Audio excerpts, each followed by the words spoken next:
Bite the mic.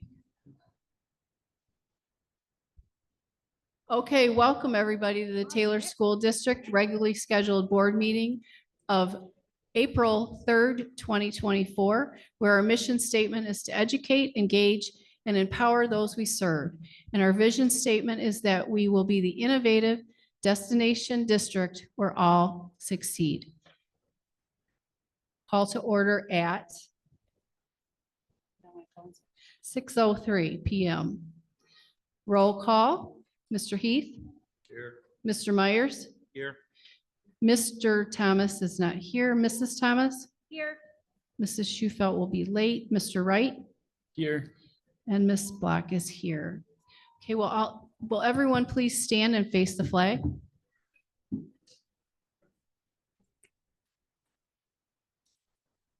Pledge allegiance to the flag of the United States of America and to the republic for which it stands, one nation, under God, indivisible, with liberty and justice for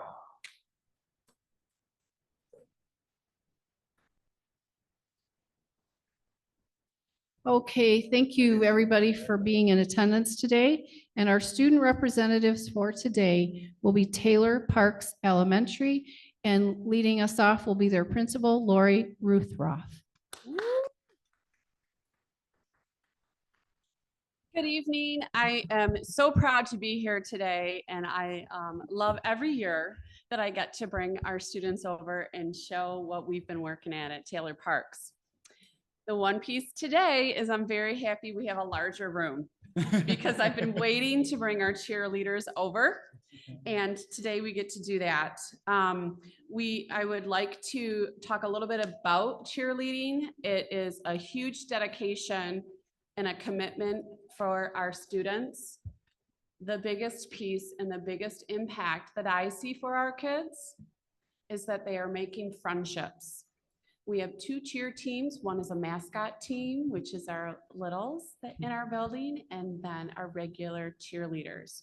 They've created such a bond with each other and a friendship that it will overjoy you. And they are very loud. So with that, Emery, could you go back and bring the cheerleaders in for us? Thank you. They do have a cheer competition that I invite everybody to come to over at the high school. Again, that date for competition is April 27th. And you'll have a lot of elementary schools there, and definitely Taylor Parks will be there. So we do have several coaches that support our team. Kelly Kern and Lori Broderick are our coaches for our older kids. Woo. We have mascot coaches, which are past Taylor Parks children, and that's Chloe Kern and Charlie Kern are our mascots for the look.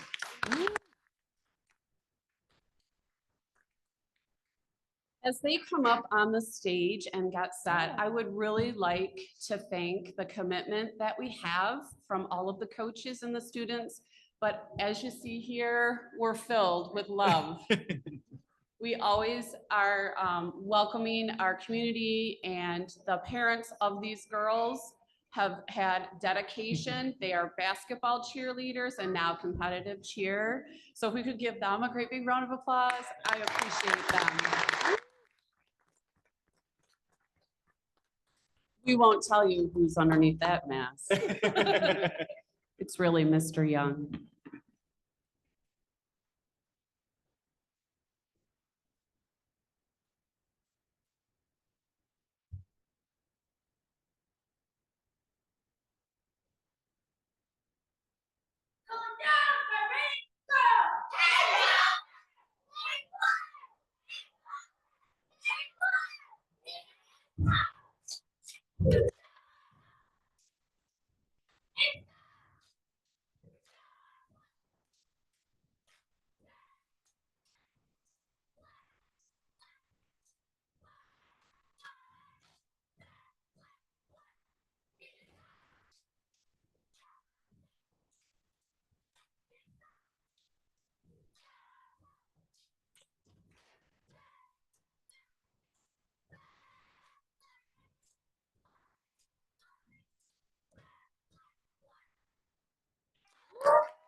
Everyone.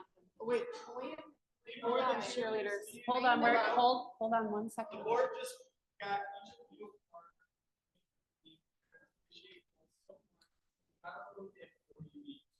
So I'm gonna pass it up. So, thank you for inviting us. We had a great time. I Thank hope you loved for it. the show. It was wonderful. Thank you. We love to start out with something like that. It's positive. Thank you, all the parents, for bringing them and for your dedication.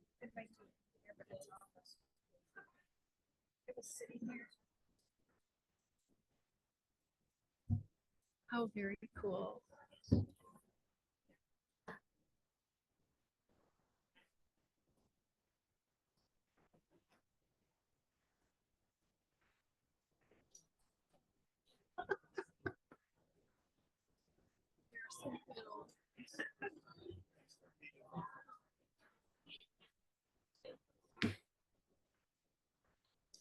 We need a pep talk like that every Wednesday.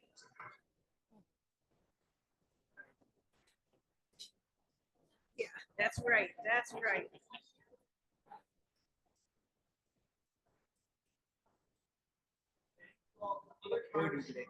He didn't pay me. Thank you all. Oh.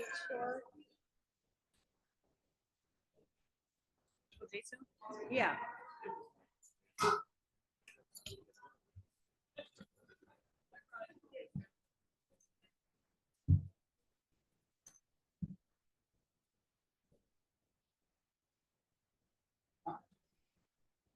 Oh, yeah. Armando, good to see you. Okay, after all that, getting our blood pumped up. Number 4, we have our good news on the agenda. And first up will be Heather Roberts about teacher cadets.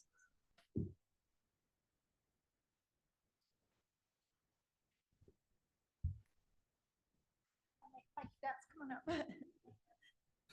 Thank you, Superintendent Wager, Assistant Superintendent Graham, feels good to say, and the Board of Education. Thank you for your service and your commitment to our students and our staff. And thank you for inviting us tonight. I would like to also acknowledge Carly Barnard, who is our amazing CTE administrator. She's a phenomenal leader. She's a phenomenal educator, advocate, and our champion. And I know that she would be here today if she wasn't dealing with the loss of her father. It is because of her energy, her hard work and inspiration that we have the teacher cadet class in our district. It's my absolute honor and privilege to lead the teacher cadet class. In just our second year, we have significantly increased our numbers, and we are working in 16 different schools across our community. The teacher cadets are able to be an extra set of hands. They can provide one-on-one and small group support. The students are working towards teaching a whole group lesson by the end of the year. The teacher cadet students are working with some amazing mentor teachers, and I am in awe of all of the wonderful things that I'm seeing happening in all the different classrooms I visit across the district. For example, at Taylor Parks, Mrs. Fletcher, she has taken back 4 of her past students to work with her. She's just an absolute rock star. Talk about like building a community and building a family. She's the textbook person to go to.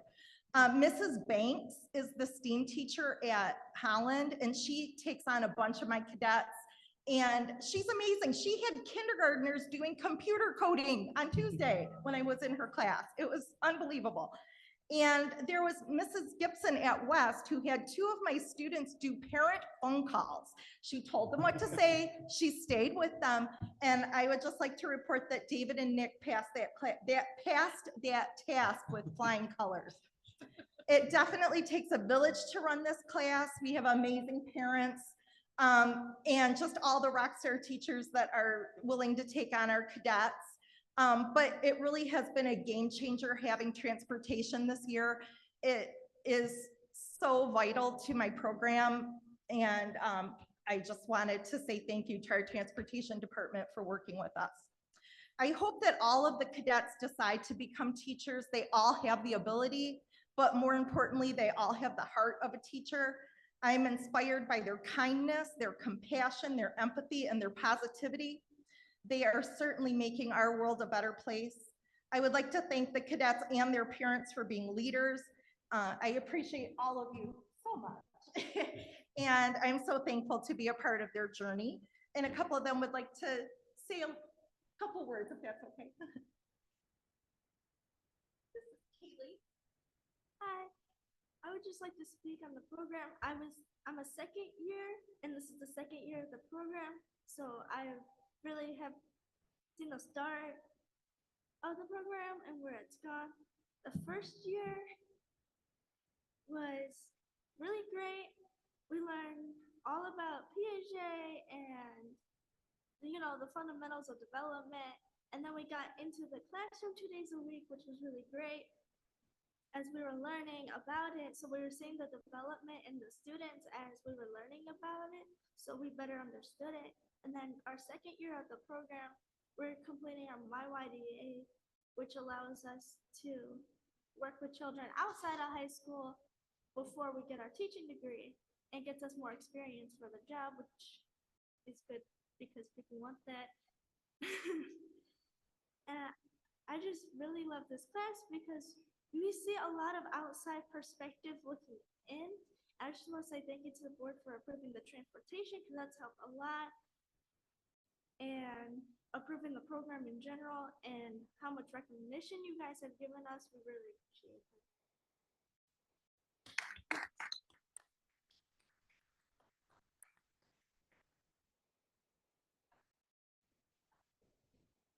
That's me, guys. But yeah, my name is Christina. I am a year 2 at doing teacher cadet. My first year I was at Hoover. I teach in the music classrooms. I plan on going to Concordia Ann Arbor for music education. And my first year was a little shaky because I was just getting into the classroom, and I was like, oh, well, what am I actually supposed to do? And I was getting used to it. And I had 6th graders, and those kids are horrible. Like, this year,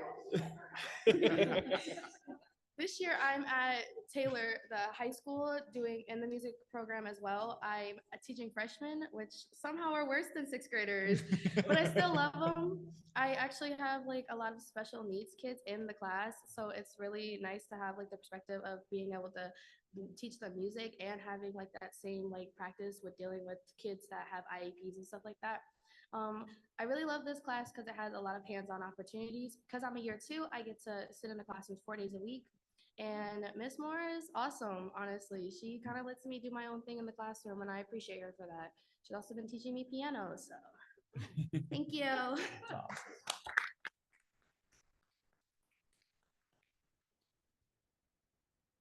I'm also a year 2 teacher cadet, and last year I student taught at West Middle School with Mr. Collins for 7th grade math, and it was good. I had a lot of fun. It was a very good learning experience. And then this year I'm student teaching in a kindergarten classroom at Blair Moody with Mrs. James. The two are so different. It's crazy. But I loved both. I just love teaching the kids and like planning the lessons. I love the whole experience of it. And this program has helped me fall in love with teaching. And I'm planning on going to Central Michigan University for a degree in education. I have kids. And I just really love this class. Miss Roberts is an amazing teacher and really knows what to do with the program. And Miss Barnard is an amazing principal, and they both really show their support in a lot of ways. And we appreciate you guys for recognizing that. So thank you.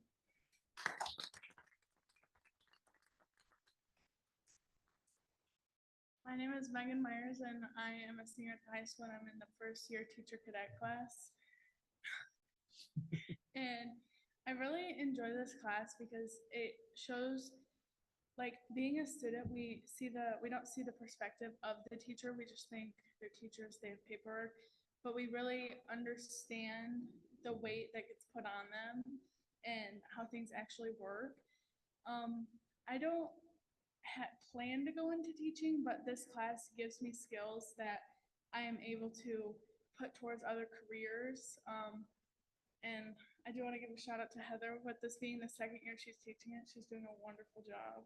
You're welcome. That's all. Thank you.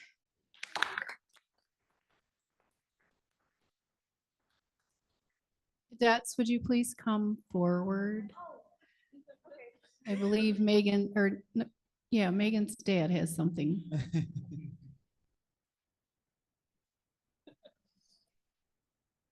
Much continued success, ladies, whether you go into teaching or not. Sure. Whatever you decide. If you decide to become teachers, remember you can always come back to Taylor for a position. This next on our agenda, propaganda. Let me get everybody inside. Thank you. Thank you very much. Thank you, Ms. Roberts. All right, we have more good news. As we mentioned briefly at our last meeting, we have good news in robotics. And today, the coach of the robotics team, Mr. Joe Horth, is online to talk about the robotics team. Hello, can you hear me? We can hear you, Joe. Awesome. Yeah, I'm over the moon excited about our season. We started out with our first district event at Woodhaven High School, and we won that one. 2 weeks later, we went to the Livonia district and ended up in the semifinals, but also won an award called the Gracious Professionalism Award. All that combination gave us enough points to qualify for the state championship. So the top 160 teams will be going to Saginaw for the state championship, and that's the top 160 out of 517 teams in the state. Another good thing to report is one of our seniors. She will be going to Kettering University in the fall and has so far earned $19,000 a year in scholarship money.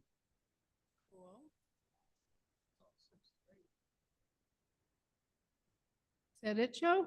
I think that's it for now. I think I'm on the agenda later as well. Oh, yes, you will be. Do you want to introduce your team? They're kind of packing up and getting the robot ready for states, so they're a little busy right now. You just In fact, want to mention your names? I will absolutely, thank you. So our seniors, we have Grace Sova and Samantha Birchfield. We have a 10th grader, Dallas Duchalski.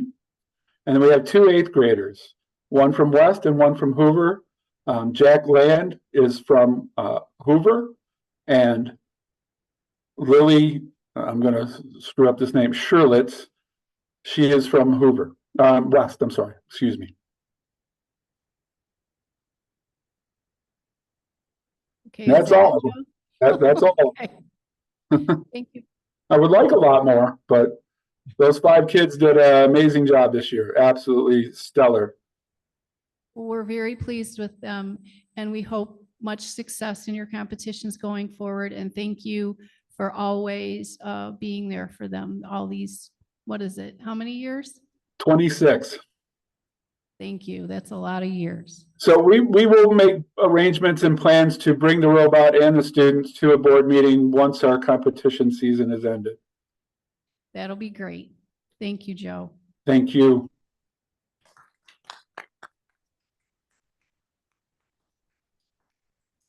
Okay, number 3 in our good news, because we have so much of it. Foundation grants, and that's going to be Samantha Banas.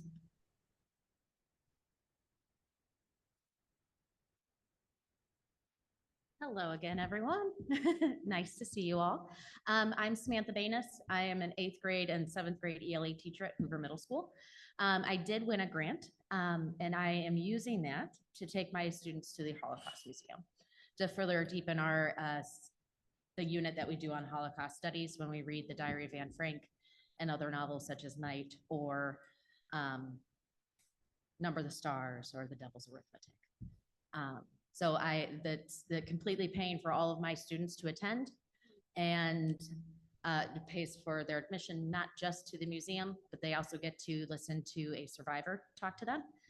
And it also is paying for their transportation. So it is no cost to the students. So every student has the ability to experience this because there's not many survivors left. So, yeah.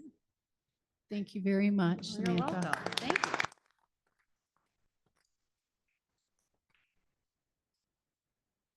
Oh, is Armando here? Why don't you stand up and give us all a wave? He's from the Taylor Foundation. He is the president.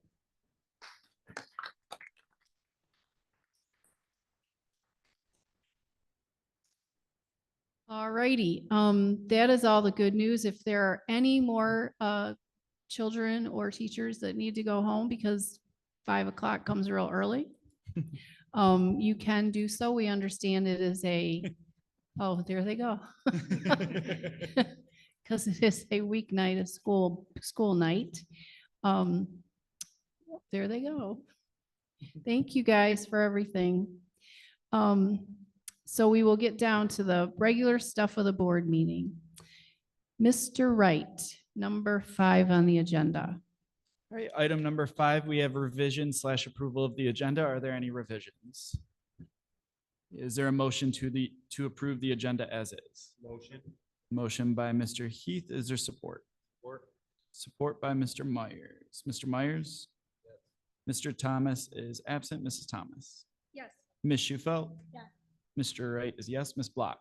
Yes. Mr. Heath? Yes. That carries 6-0. All right, number 6 will be scheduled reports. And we have a bond update, Gary Kent from Plant Moran, Real Point. Good evening. Gary Kent with Plant Moran Real Point to give an update on the bond progress for the 2021 bond program. So the agenda items that we'll be discussing tonight is obviously overall bond progress, where we're at to date with some of those items, an update on the playgrounds for the elementary schools, and then a furniture update with where we're at for the elementary and middle school furniture selections. In slide 3, you will see the bond progress to date. There's a long list of items here that have been accomplished. Some of them are easily visible, some of them are not. Things such as surveying for the new high school or soil borings, things like that. Some of the things you can see are the new playgrounds that were installed at all the elementary school buildings. Demolition, if you look out the window, you can see Kennedy is down, and the Board of Education building's getting there as well. So some good news there. Some other things we've accomplished is the Truman sidewalk replacement, and as the collaborative group will come up next and discuss the design documents for the summer's renovations at Myers, Holland, and McDowell. And then, Mr. Wright, as you know, all the utilization meetings have been conducted throughout the district for the remaining elementary and middle school programs. Getting into the playground update, completed schools, all the elementaries were completed. And then the ADA compliant pour in place surfacing is scheduled for the summer. The reasoning behind that is the playground will be down for about 2 to 3 weeks just to remove the old surfacing and then bring in the new and then let it cure. So the reasoning is obviously we don't want to disrupt the school activities and the kids playing on it. So we're going to wait till the summer to install it. On the right, you can see some example renderings of what it would look like and examples at other playgrounds. You can see that there is pretty extensive design behind it to make sure that it is ADA accessible. And if a kid were to fall or land on that surface, it's padded so they're not going to get injured. And you said that's being installed at Moody this summer, right? Correct. Yeah. Yes. Mainly for their POHI program. Yes. Because it's Yeah. housed there. Yeah, we're still working through color selections for the pour in place surfacing, but the contractor has already got it on the schedule for the summer, so it's underway.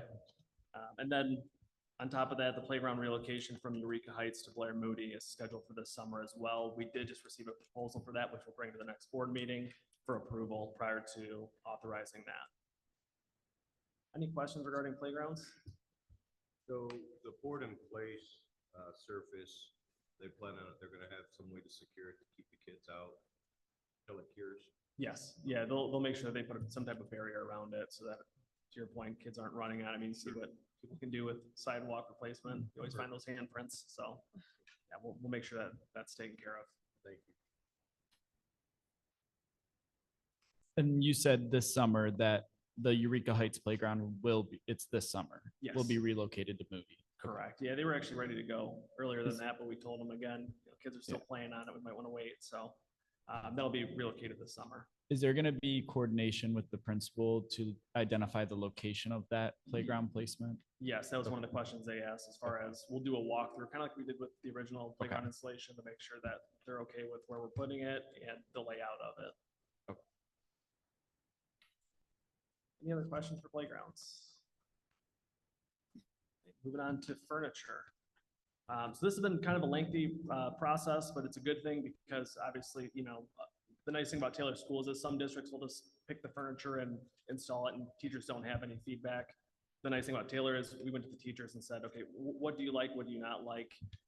As you can see in this slide, the initial pilot classrooms had a bunch of different shaped furniture that could be interwoven, you know, is a lot of options to say the least. So we set up 2 pilot classrooms at the elementary level and then 2 pilot classrooms at the middle school level, gathered feedback from the teachers and staff. We formed a furniture stakeholder committee that gave us input based on the staff that they were hearing. And ultimately you'll see on the next slide, the updated renderings for what will be installed at the elementary and middle school level. The schedule for that installation is going to be as buildings are being renovated, so we're not paying to move it twice. So this summer when Myers, McDowell, and Holland are renovated, we would install that furniture. And then next year it would be at all the remaining elementary and middle school. On slide 6, you'll see revised pallet configurations for the elementary school level in kindergarten and first grade. All of the seats and desks are adjustable and they're going to be purchased for the height of that correct grade. So we did get that feedback from the teachers to make sure that they're okay with the heights. Kindergarten classroom furniture is a little bit different from the rest of the elementary furniture, naturally just due to the activities that are being conducted in the classrooms. But overall, we've gotten great feedback from the staff. I know Emily and I just had a meeting today with the furniture vendor, Interior Environments, to go over everything. And so far, we're under budget and it's moving forward. So it's good news. And on slide 7, you'll see the revised pallet furniture configurations for the middle school. Again, this was based off the feedback we received from the initial pilot classroom furniture. So you can see On the right, the example science classrooms have the long rectangular tables with 4 chairs per row. And then on the left, you'll see a standard middle school classroom configuration for that. So I wanted to ask real quick, will the order be placed this summer to be delivered in the fall? Correct. So it's going to be we're going to place 2 orders. The first phase will be for the first 3 schools, and then we are going to place the order this year for the remaining schools, just because every year they increase the pricing for the furniture. So we want to lock it in. We'll make sure it's not delivered until next summer, but to save the district money, we wanted to get that locked in place. So what 3 schools will be getting their furniture for the fall? It would be Holland, Myers, and McDowell. So we're gonna hire a move vendor to come in and, pack up the libraries and have that stuff moved over. We'll have them decommission all the existing furniture and get that out of the building so that Jack and the facilities team can get in and clean the buildings prior to the new furniture being installed after construction. Any questions on furniture? If we place the order this year for next year, charge us a holding fee, a storage fee, anything like that? No, yeah, that was one of the questions we had as well, just to make sure, because to your point, sometimes the holding fees can outweigh the cost savings. Yeah. And is this taking into account the utilization plan as well? Correct. That's a good point. We did adjust the budgets based on the schools. Ultimately, there's still the same number of students, but the budgets for each school kind of got adjusted a little bit based on the then student count. Okay. Are there any other questions or comments? Okay, hearing none. Thank you, Gary. Thank you.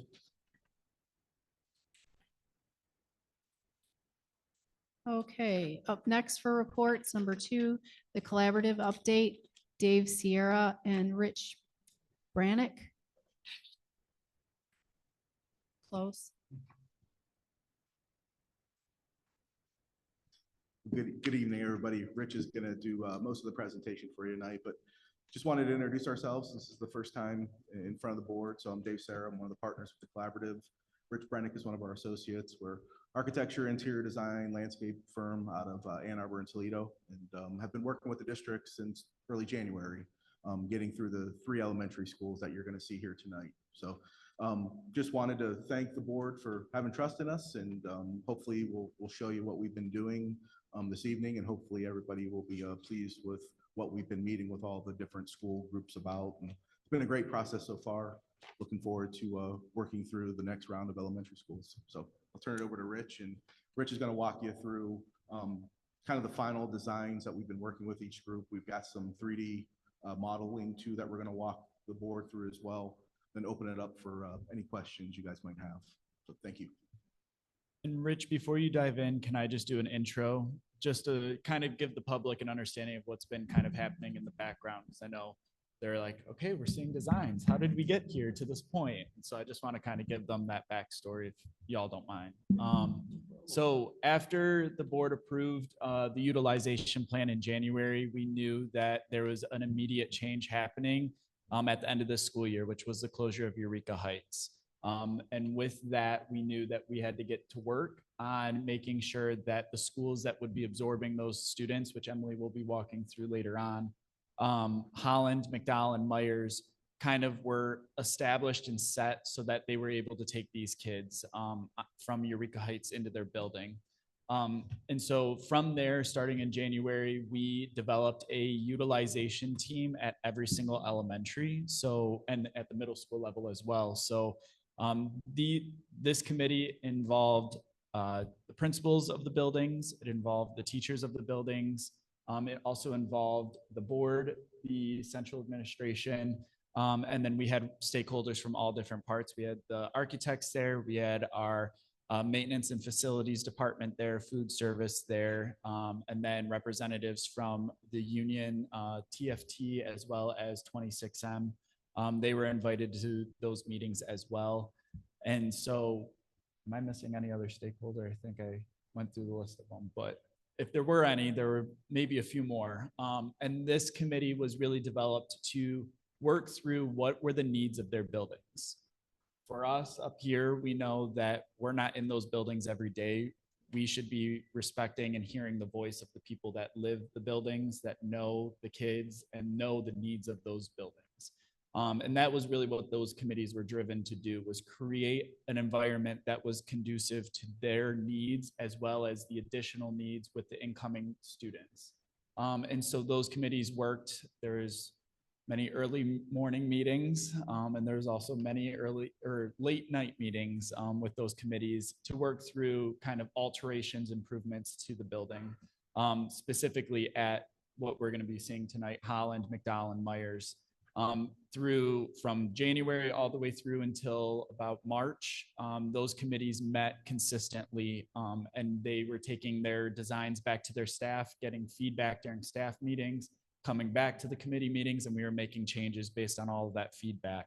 And really it was driven by the buildings. Obviously there was many stakeholders there. So food service talked about the kitchen needs, maintenance, Jack and Patrick talked about the maintenance needs.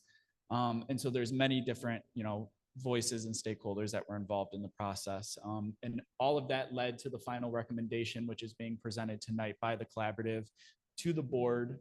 And this was all, shown to the committee, shown to all of the members that were there. And so they are all very much well aware of what their building is going to look like come fall of 2024. So we're really excited. I just wanted to kind of give that intro. All right, evening, everyone. Evening. I'll take it away with me. A little taller than Dave, so let me tilt it up here. Not joke on you, boss. Evening, all. Like Dave said, my name's Rich Bryant, I'm an architect collaborative. I'm the project manager for the design team. As we go through and the host disabled participants. Oh, Shauna, he just needs to share. Yeah.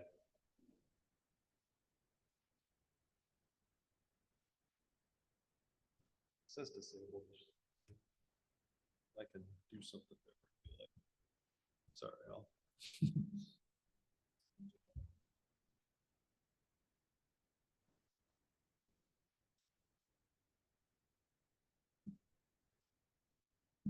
So while we're getting this figured out, kind of lead off of what Kyle was saying, I really want to applaud your teams that have been put together, all the committees. We started meeting in January. It was the very first meeting Dave and I went to. I remember one of the first things we said was, we're obviously moving fast, so we need feedback from you. We can't go. We're moving, we're running at this point. And I gotta applaud everybody. We got answers. Every meeting we had answers. Every meeting we had suggestions. All the legwork was done between the meetings. It's a rarity. It sounds like a simple thing, but it really is a rarity to see. So I have to applaud your committee. You guys did a fantastic job. There we go. Thank you, Sean. All right, let's hope we got all the hiccups out of the way there, and we're gonna maybe show you this. There you go. Perfect.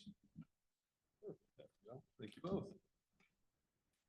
All right, also stop me along the way. Like I said, name's Rich. Just shout out, raise your hand, and I will answer any questions that come up along the way. We're gonna go through all three elementaries. We're going to try to keep it brief. I won't take an hour per elementary, but we can take as long as you guys like. So we're going to start with Holland, then we're going to go over to McDowell and finish the day over at Myers.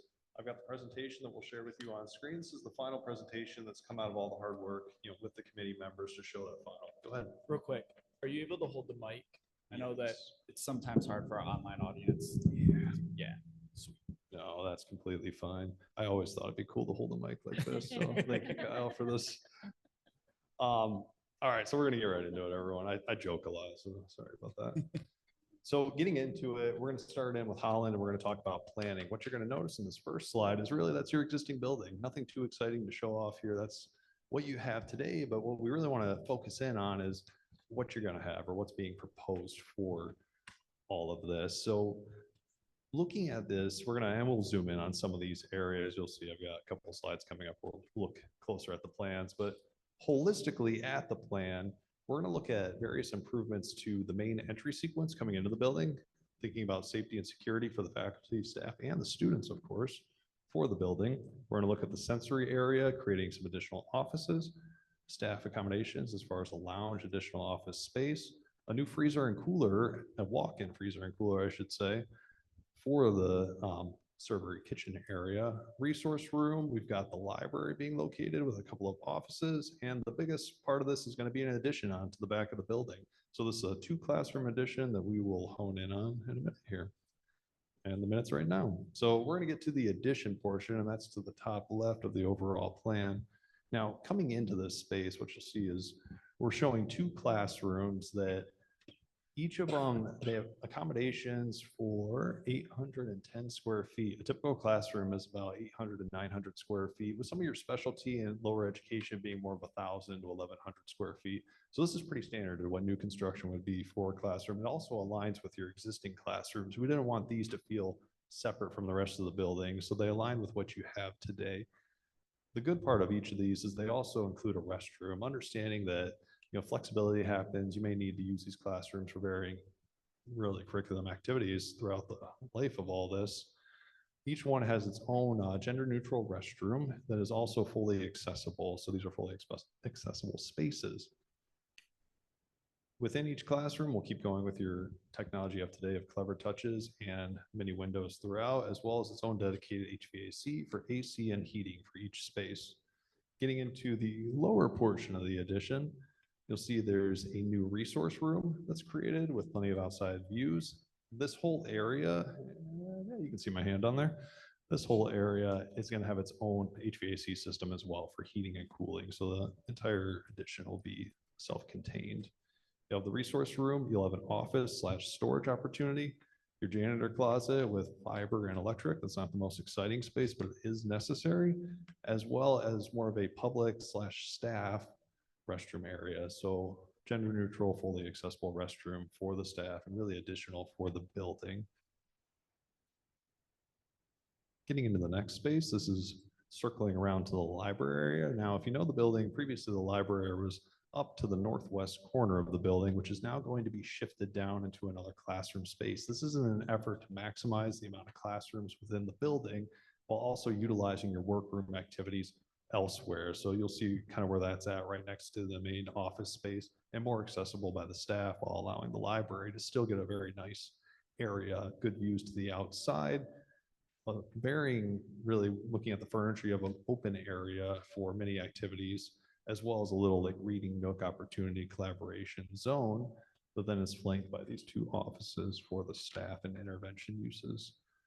Now this section is getting over into the southeast corner. So this is right outside of the cafeteria space that is going to be revised to include a new lounge space for the staff, as well as a couple of office opportunities while still maintaining the existing restrooms that are there today. These spaces will also have new heating, ventilating, and cooling for them, trying to bring them up to code for renovating the area. The sensory space is really a pre-existing classroom. Well, I'm sorry, I misspoke. It is the existing sensory space. However, we're carving out of it these 3 80 square foot offices to be able to be used by the staff. It would reduce the size of the overall sensory, but still maintains very nice proportion space for them. Then getting over into the kitchen area, talking to, like Kyle said, we had a lot of involvement with the staff. So talking to the food service group, really there was a need for this walk-in freezer cooler as well as a dry storage area within the kitchen. So what you'll see is we are accommodating the walk-in. It's not a recessed slab type, so there'll still be a ramp up into the space, but you would go through the refrigerator and into the freezer. And then there's also a dry storage area within that was reviewed with the staff for the optimal location. All right. One thing we didn't hit on, and I'm going to back up for a second. I apologize. We mentioned at the beginning, this is your new secure vestibule. So if you know the building today, everyone enters in through these existing double doors, which now is going to be an addition element to create a secure vestibule sequence into the building. So not only would you buzz in to the building, but now you have to get buzzed into this vestibule. There's a layer of bullet resistant glazing. Then you have to get buzzed into the school. So it's a proactive measure to try to provide more safety for everybody within the building. So I apologize. That wasn't an enlarged plan, but yeah, absolutely. Will they, at the new entrance there, will they also have that pass-through window like the other schools, since it doesn't go in, this entrance doesn't go into an office? So will they still have that, so they don't have to actually go Yeah, inside? that safety box that you've seen in the other presentations. No, so right now we don't have it, and it's because it's not directly adjacent to. What we could look at doing, and if it's desired, we could look at putting one of those boxes in to where it needs to be accessed from the corridor. So where the other ones are accessed from the office space, this would just need to be accessed through the corridor. If that's desired, it can definitely get placed into there, though. We just haven't done it yet.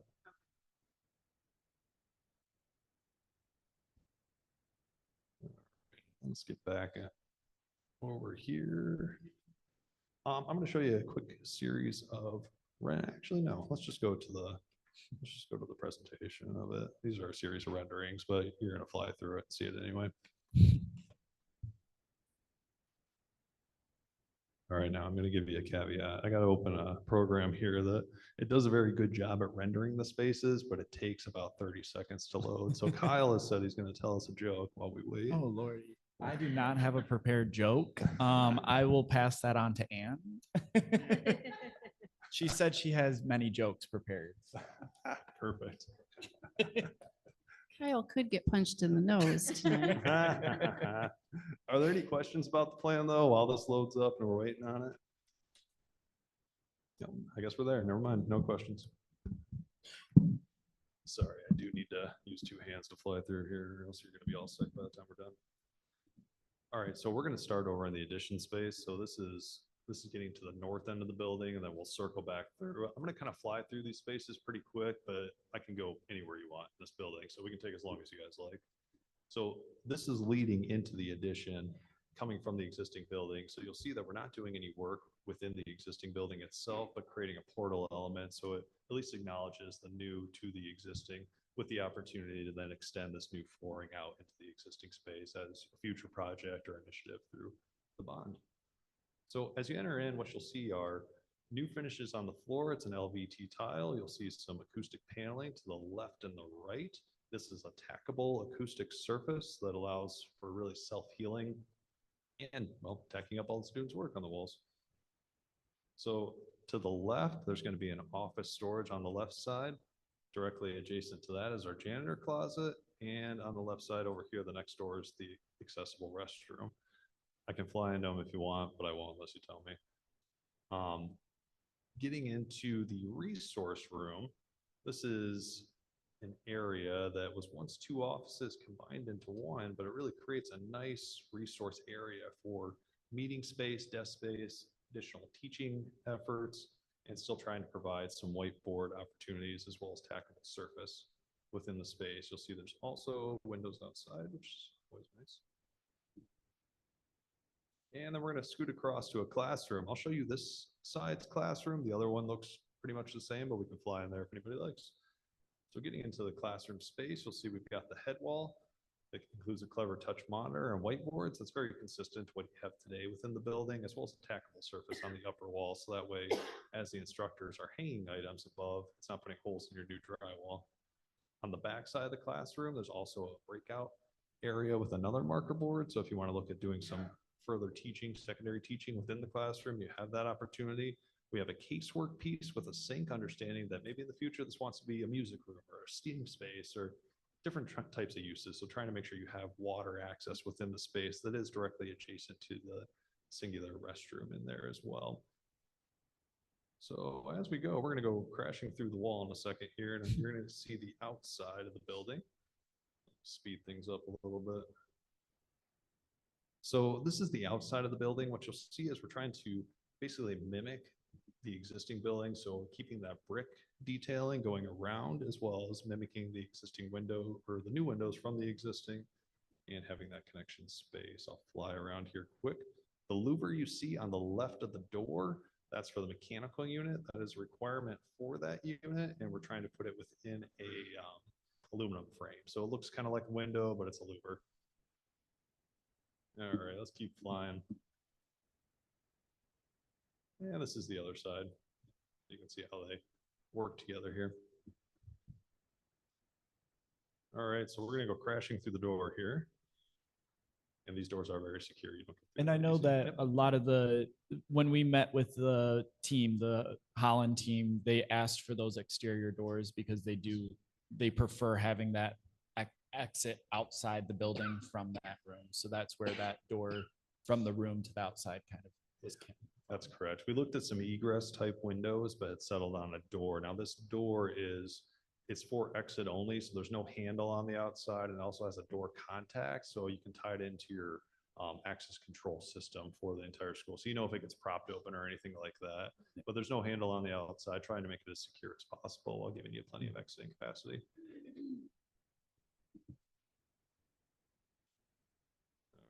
Now bear with me while I fly over here pretty quickly.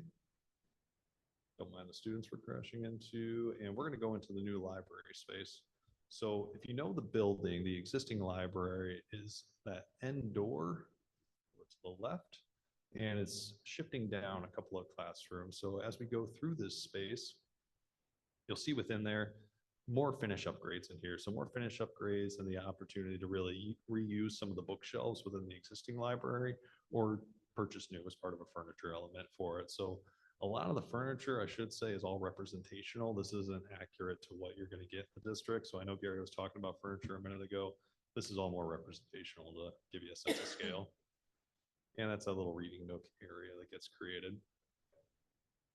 All of your doors, you'll see that there's a couple of security initiatives of making a narrow light so you can see if you're opening the door, you don't want to hit somebody, but also keeping the side light of the door over to the right. So all these new doors will be fitted with the boot system you have today, but then keeping that side light on the hinge side of the door gives that proactive measure for security so someone can't break through the window and reach over to the boot or the handle very easily.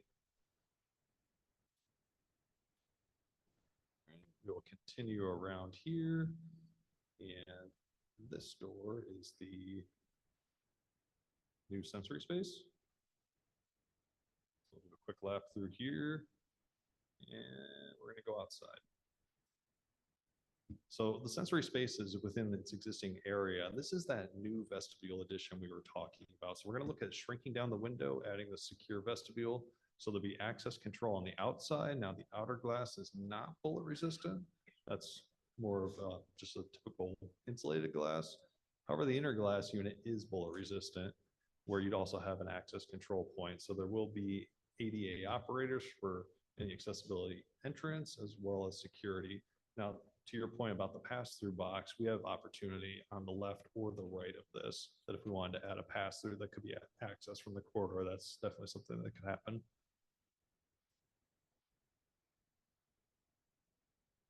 All right, and then we get into the office areas and the kitchen. I won't fly you through the freezer cooler, but if there's anything you want to see, please let me know and I'll come back. So bear with me again. I'm going to close out. We're going to go to the next school, which is McDowell. And the rest of that PDF, I believe you have printouts, is more still renderings of what we just flew through. So everything you have there comes straight from this model. You said we're moving on to McDowell now? Yes, moving on to McDowell. Sorry if I'm out of order. I can go Myers too if you like.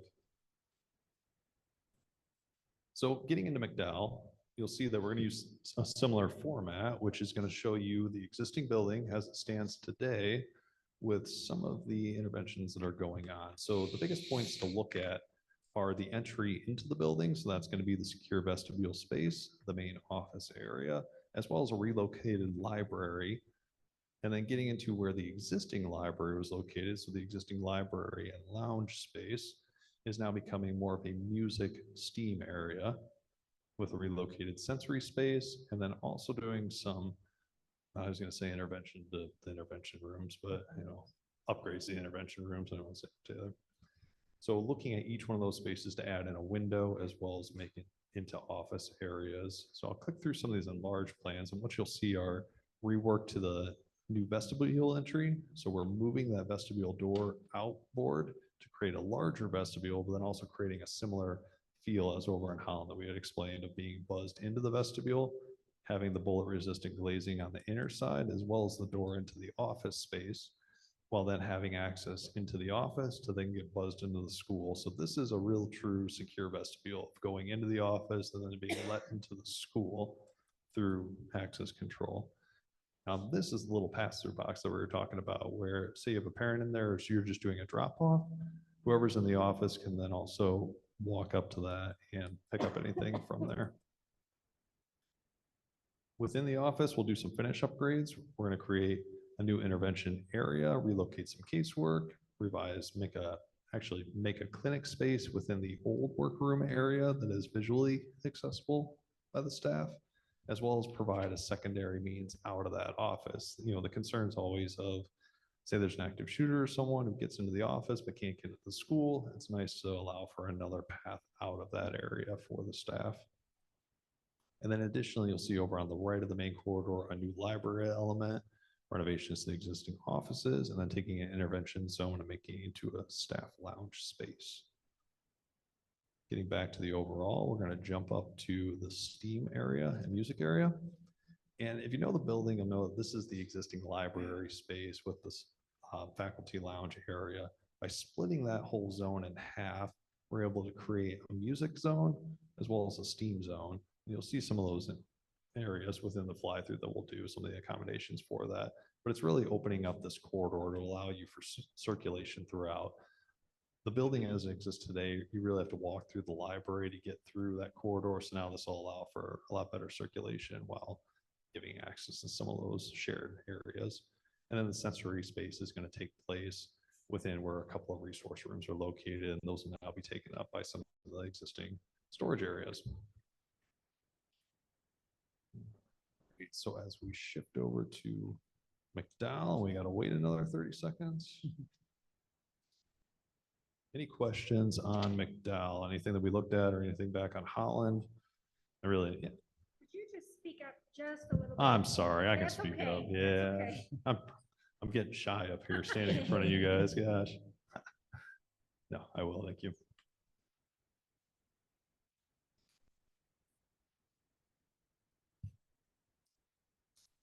All right. Oh, sorry. I need 2 hands for this. I told you to speak up. Now I need to set it here.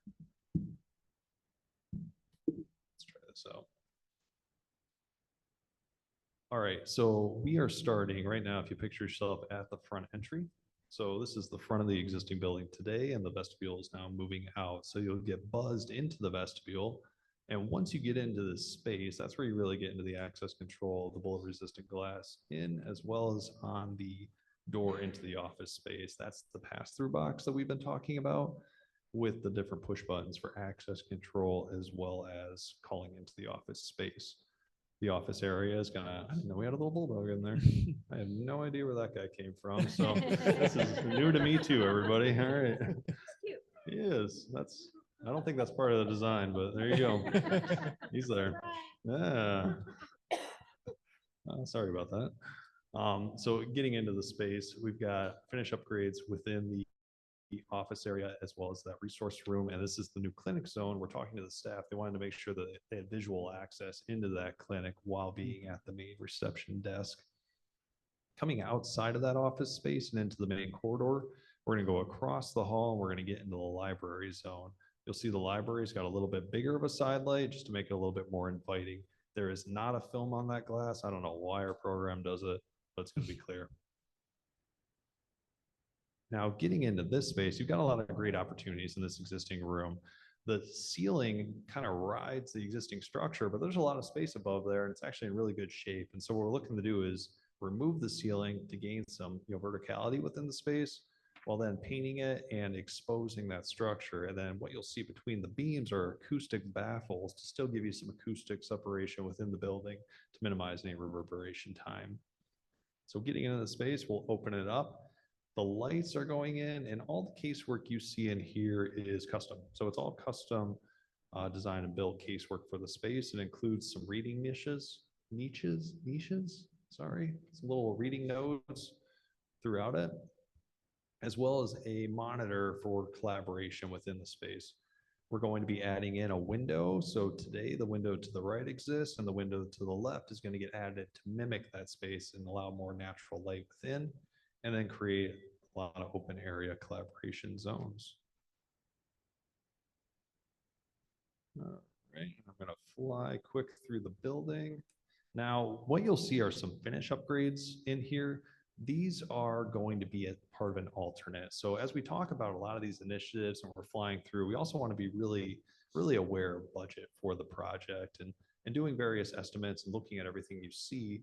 We've we're trying to find some proactive measures to save cost. And one of them is to basically take an idea of doing finish upgrades throughout, and making that an alternate. So like your base bid would be the library and music and STEM areas, but things like finishes within the corridor would be an additional that if pricing works out, we'll be able to accept it. So getting into this created corridor, you'll see now this will be new flooring. So this will be part of the base bid work with paint on the walls. You've got acoustic panels, and we're gonna get into the music space. So getting into the music zone, now this is really where the existing library is today. And we're gonna have a good opportunity to create a nice open area with storage and the casework for the instruments, as well as the seating elements.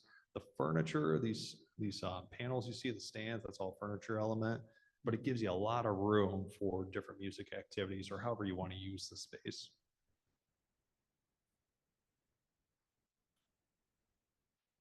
And then coming right next door is going to get into the STEM STEAM area.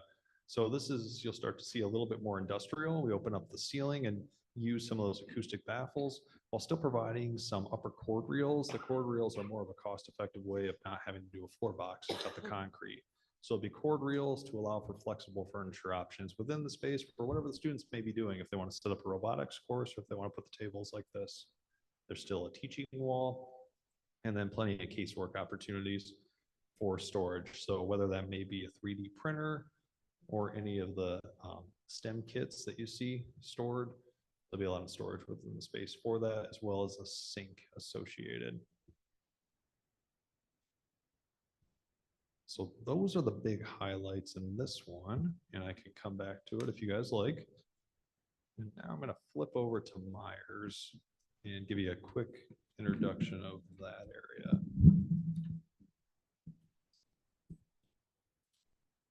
All right, so getting into Myers, you'll see it pulled up onto the screen now, and it's going to be similar layout as we had from the last ones, where we're going to show you here's the existing building. It does look a lot like McDowell. They're pretty close to the same.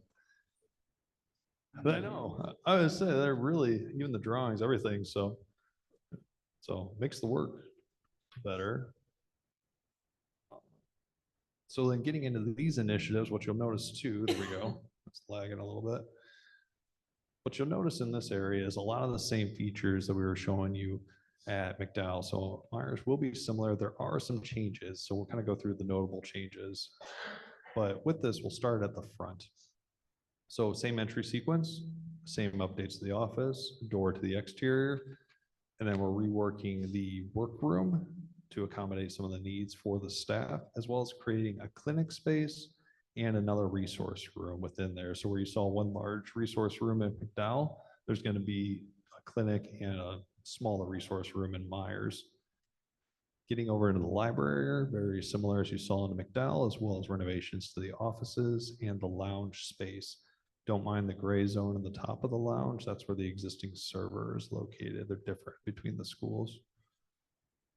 And then getting up into the STEAM music area, another change you'll see is a couple of them. So with this corridor, this group opted to keep doors on either end of it for acoustic separation during the day. These doors could be on hold opens or they could be shut. You'll have the music room, and then you'll have the STEAM area with a maker space. So this is a little bit different to where it's got the classroom function and then the maker function next to it. And you'll see how that looks when we get to the renderings. And then we'll switch over to the model. I will say before we switch over, the other, let me go here. The other change we're noting that is different is creating a workroom function out of one of the existing classrooms to provide for more storage, as well as creating an outdoor classroom area. So this is a pretty cool space that you'll get to see through the fly-through.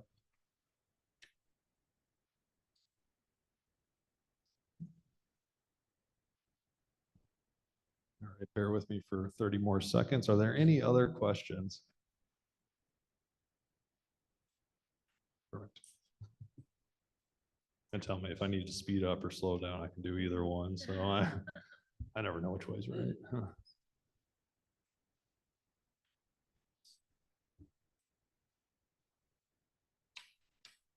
So I just want to ask too, I know with the STEAM and the music rooms where the libraries are, used to be at both Myers and McDowell, those are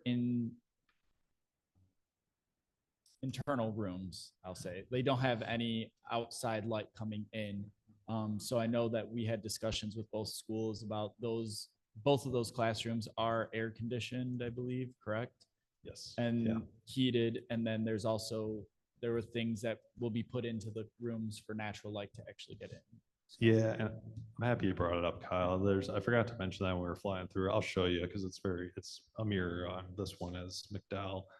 But you're right. So everything between these corridors is going to be new HVAC. So there's a rooftop unit that feeds this area that's going to be completely replaced to provide heating and cooling within the central area, as well as the STEM space across from it. And then when we, all right, there we go. And then when we get in there, so in this model, we're starting over in that area, so it's a good segue, but we're at that corridor, so you can see the doors that were added in, and we're gonna hit, let's get in here. We're gonna hit the STEM area first. Now, as we get in, like Kyle had mentioned, we understand that it is internal to the room, and so what I didn't tell you last time are we're looking at adding in these solar tubes. So what you see are these discs into the ceiling.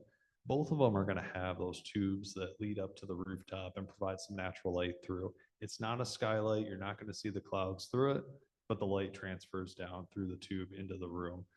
They're really bright, actually, and a lot of times you may not even need the lights in the space. So it's trying to draw some natural light into an interior environment and then still making it comfortable with the with the HVAC. Now, this space is very similar to what you saw over at McDowell, but what you'll notice is a little bit smaller. So we've got the classroom function with a smaller section of casework, still the lights, still the cord reels, and then we get into the makerspace itself. The windows are not frosted. Again, no idea why. So this makerspace is really its own little room that is used, well, for making things, and the students really to go in there and do small projects. And that could be breakout groups for the class, or it could be outside classes coming into the space. But it's a good area to provide a range of different modeling, whether it be 3D modeling, laser cutting. I was going to say soldering, but they probably want to be doing that in this age group. But it gives you the option to do some of those functions within a closed off space. So you can close the door and keep it acoustically as well as ventilation separated, or you can open it and have acoustic access, but then always have visual access through these supposed to be clear windows. Stackable surface along the walls.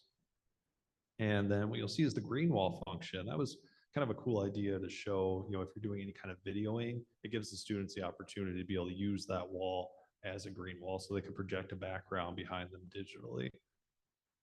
So a lot of schools have been adding it in. It's like a green screen, right? Yep, you got it. You got it.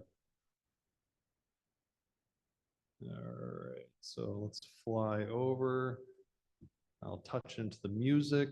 So very similar as what you saw over in McDowell. I think the biggest changes you'll notice in some of these spaces, it's really the materials. Each school, they had a different palette based on the school's colors. And so we took that palette and tried to make it separate for each of them. And then the staff and the committee really had a lot of input of what do they like, what do they not like. So we brought the physical materials to the meetings. And they were able to pick everything up and decide on the colors they wanted. All right, so we're going outside now. One of the concerns in this school was really security for the students and trying to offer a secure location for the students to learn in. And so by offering a fenced-in area in one of your existing courtyards, we're also able to create this outdoor classroom opportunity. So you'll see the fence that circles the area, and then you'll see this outdoor classroom space that is a mix of masonry wall and steel construction. It's got seating for about 30 students. We'll have power and we will have data out there. So if you want to roll the monitor out and do a teaching lesson underneath the canopy, you'll have access to that. You'll be able to utilities out there and be able to do so. So it really creates a nice shelter space that separates the students from anything else, and then while providing a green area for play.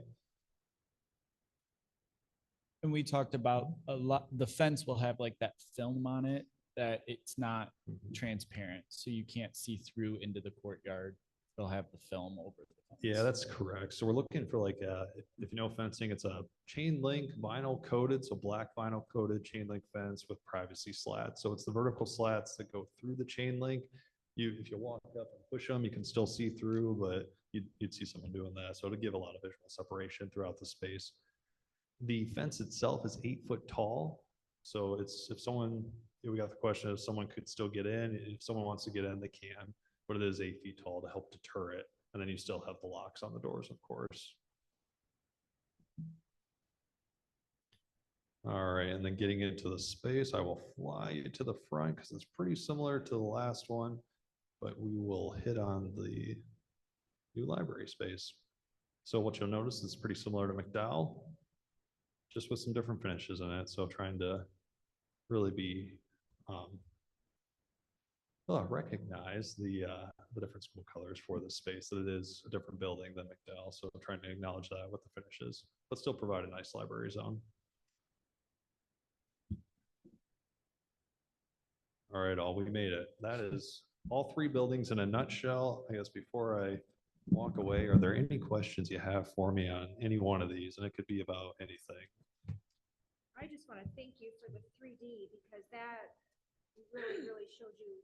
It helps. It helps. Oh, it does help. Oh, no, no, no. Yes. We couldn't go without it. No, it definitely helps. It helps us too. So perfect. Can we just talk, I don't know if it's timeline of the projects. Yeah. I don't know if that's something we can just talk about. Yeah, yeah, no, we can hit on a high level and then Gary will correct me if I get off base. So I'll point to you if I need you. Basically though, timeline. So we are cruising right along and we've set a schedule and I think all of us have done a great job really sticking to that schedule to the point of we're putting drawings out on Friday. So this week we're gonna have drawings for all 3 of these schools ready to go.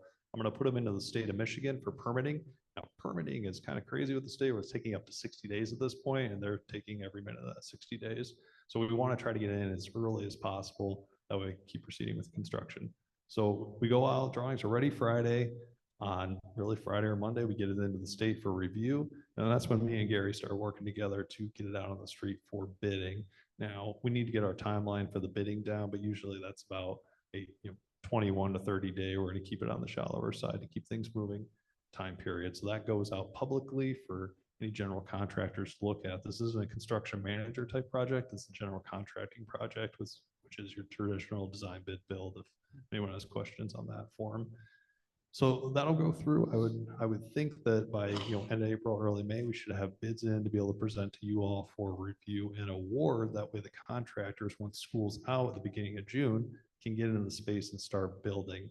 Now, for all 3 schools, we're pushing to have all the remodel done by the end of summer. So that way in the fall, you're ready to go. You can move in, the teachers can use the space. The only caveat is going to be Holland.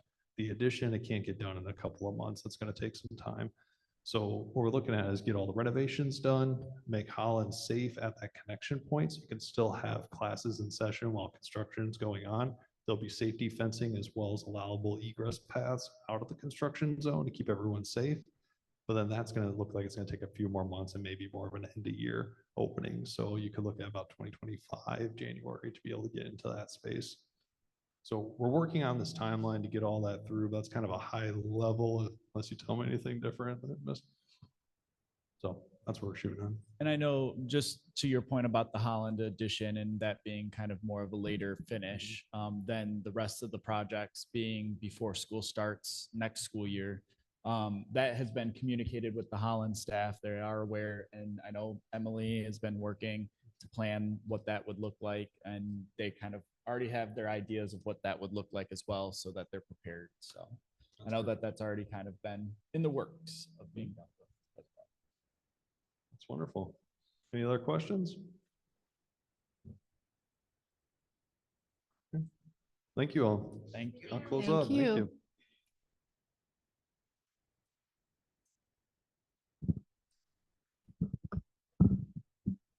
Dave, do you have anything to add? You're good?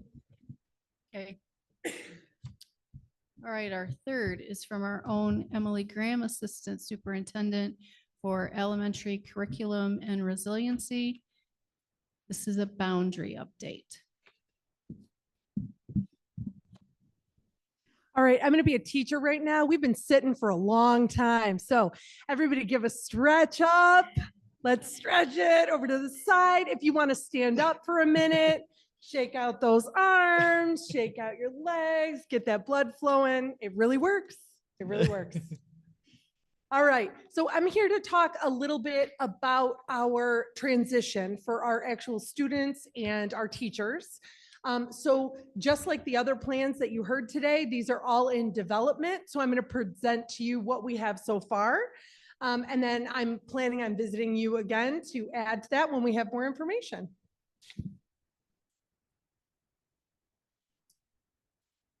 It's not, is it showing the? Okay, there we go. All right, so the first slide we're going to talk about is our North Taylor area, which is our Inkster area. We are going to be covering various aspects of the district boundaries that will be doing some movement in this school year. So the current boundary you see on the left-hand side, the smaller map, we have that left section, the west section is already going to Holland. The purple section is majority going to Taylor Parks, but there was a little square in there of approximately 20 students who were going to Eureka Heights. We will be transitioning those Eureka Heights students into Taylor Parks in this upcoming school year. So the map on the right you see will be the completed boundary for next school year. Taylor North then will be settled. Holland has a couple of different areas that are moving as well. There was a northern section of Holland that you see was at Inkster Road and Van Born. That little rectangle over there had about 46 students in there, and it was embedded in the Randall School area. Those students were bused to Holland. We're going to right size that area of the city, and those students will be transitioned to Randall for next school year. That is approximately 46 students. In the middle section of the map, you see like the goldenrod and then the lighter yellow. That is a portion that is Eureka Heights currently, that light yellow. That section will be absorbed into Holland for the next school year. That is approximately 100 students. So when you look at the map on the right-hand side, I kind of smushed the Taylor North area, the Inkster area up against the Holland area. You see all of that goldenrod will be the final Holland boundary for 24-25. Myers will be gaining some students this year. The current Myers boundary is this nice little square between Inkster and Beach Daly, Eureka, and Pennsylvania. They will be absorbing the portion of Eureka Heights that is just across Beach Daly at Pennsylvania, which is approximately 32 students. So that will be the final Myers boundary for the 24-25 school year. So on the left-hand side, the top two portions that are boxed in blue are the movement, the student movement that I've already talked about. So we've got that top northernmost part of Eureka Heights. That entire yellow section is our current Eureka Heights students. So we have that topmost section that will be transitioning to Holland. That blue box that will be transitioning to Myers, that's adjacent to Myers. And then that entire rest of that light yellow section will be transitioning to McDowell for the next school year. On the right-hand side, we had some discussions about some movement that involved McDowell and things that needed to take place this year in order to settle McDowell, Holland, and Myers. That was really important. If we were transitioning students in and out of those buildings, we wanted to make sure that we were settling as many buildings as possible, not only with the wonderful construction upgrades that you were just presented, but also with the student body that would be their entire student body. So there's a topmost portion that you look on the right-hand side. It is the curved area, the railroad tracks it's behind the Burger King. It's at Allen Road and Goddard. And you see that that is currently McDowell students. that will be absorbed, those students, there's 12 kids in there, that will be absorbed into Kenyon next school year. So even though Kenyon is not having any construction work done, they are going to absorb a couple of students for next year. And then the bottom portion of the map, you see that other blue area, those are current Kenyon students. There's approximately 54 students in that area. Those students will be transitioning to McDowell this year. What that will do is that will settle McDowell. So moving those students now or for the fall will ensure that all of the transitions are done for McDowell so that that building is settled. So just to kind of reiterate what I covered on the previous slides, Myers will gain that Pennsylvania Beach Daily East area, and then Myers is done. No more kids in and out of there. For Holland, we'll maintain the Taylor North Inkster area. They're going to lose the Northwest Square to Randall, and they're going to gain Eureka Heights at the Eureka and Telegraph West area, and then Holland is done. Then for McDowell, they're going to gain the Pennsylvania Racco Allen North Line area from Kenyon. They'll lose the Goddard Allen Railroad Track area, that little crescent, and then they're going to gain Eureka Telegraph Sibley Beach Daily from Eureka Heights. And then McDowell is settled. So if you think about it, the south end of the city, those three schools will have their construction projects will be complete. The student movement will be complete, and then we can really focus our efforts on the remaining portion of the school district and get those buildings all settled too. So there is, though, a couple of other buildings that will experience some movement. So Randall is not going to lose any students, but they will gain that small section that we're calling the Randall Rectangle from Holland. It won't be settled because then that entire building will be moving the following school year. Taylor Parks will gain that Taylor North Inkster area of approximately 20 students. And then they, of course, will then be moving the subsequent year.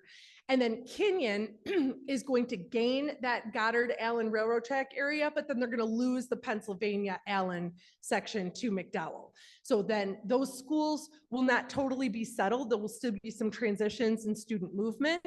But then again, the goal was to get those three buildings that we're really focusing on right now all set for the next school year. So we have a couple of things that are coming up next. The amount of committees and committee work going on is just awe-inspiring in this district right now, and there's so many moving pieces. We identified pretty early on that we were going to need to have two maps. We were going to need to communicate with RISA and transportation and pupil accounting, that we have a map for next school year for the 24-25 school year, but then we'd need to adjust the map for the 25-26 school year. So if you look at the Taylor School District map at the far right, you will see that is what the boundary map is going to be looking like for the next school year. Again, at the southernmost portion of our city, you see Holland, the Goldenrod area, Myers, that like Blue Jay Blue area, and then that light green area is McDowell. Those will all be settled. The boundaries will still move for the top portion of Taylor.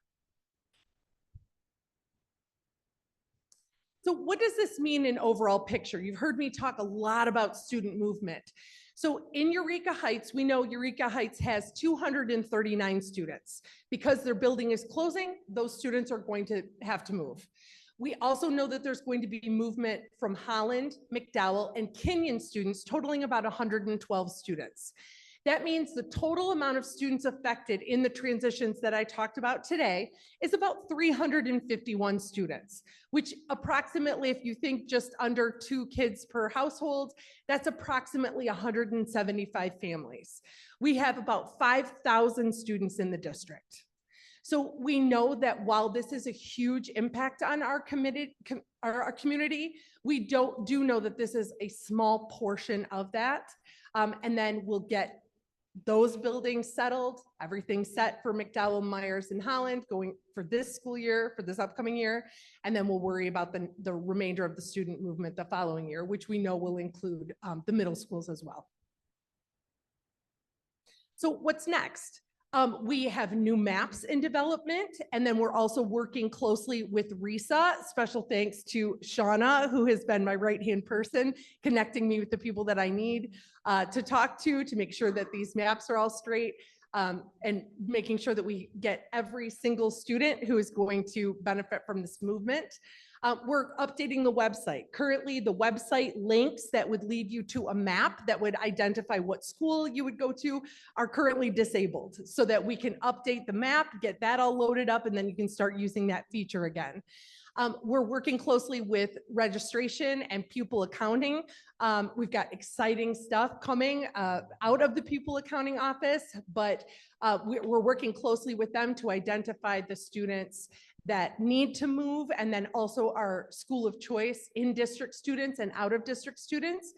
And then we're going to be identifying the students that are moving by family, and then they will be receiving letters very soon, letting their families know what their new homeschool will be for next year. Do you know when you're anticipating those letters going out? Why, Kyle, it is almost as if you jumped ahead to my slide. So letters will be sent home beginning Monday, April 8th, only for families who will have a new homeschool in 24-25. So each of those sections where I was listing 12 kids, 20 kids, 50 kids, those families are all going to be getting letters starting on Monday. For Kenyon, only students moving to McDowell for next year will be notified. So basically, we're looking at the whole picture of the geography of Taylor. And if you're not in a section of your school that is experiencing any movement, you will not be receiving a letter. In-district school of choice is on hold for the next 2 years. With all of these boundaries moving and us needing to make sure that we have the amount of staffing, supplies, the number of grade levels, we're adopting a huge math curriculum for everybody for next year. It's really important that we get the numbers right. So we're not going to be allowing students to transfer between buildings for the next 2 years. However, if you are currently a school of choice in district family, you will be allowed to stay in that school. So my example is, if there's a Taylor Park student who is a current school of choice student that's attending McDowell, they will not have to be moved, nor will their siblings. So we're not going to be breaking up families. We're going to allow families that are current school of choice to stay in the school where they are attending. There's been some discussions about fifth grade. Fifth grade is a tough one. Students that will be either in fifth grade now, or their transition year next year will be their last time in their grade, or if they're being asked to move and it's their last time in that building. We're talking about that. We're having conversations about how can we make those families feel okay about the movement that they're going to have. We are going to be having a parent community utilization and transition meeting tomorrow on April 4th from 6 to 7:30 right here in this room, where we'll be talking about things like that, what we need to do to make families feel welcomed and acclimated to their new home school. We understand that all of this is really difficult for our families. By far and away, the Taylor community has been amazing at being resilient and being able to understand and see the bigger picture of why all this movement needs to happen. But we know that leaving your community school is not easy. We know that that's difficult. And so just from our lens, from an administrator in the district who's working very diligently to make sure that we're notifying everybody and keeping everybody posted, we really, really appreciate your patience and your understanding.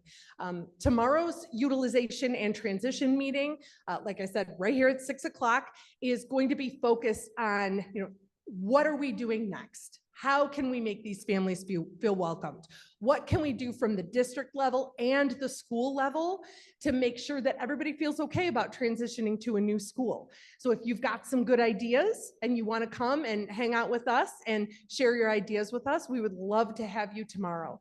A lot of these decisions have already been made, but it's really important that we think long and hard about the next steps to just make sure that we're keeping everybody informed and doing right by all the community in Taylor. All right, and that's it. Anybody have any questions for me? All right, Thank you wonderful. for all your hard work, Emily, and your committee. Thank you. Do you want to introduce your committees or your immediate committee? There are many. Did I thank Shauna?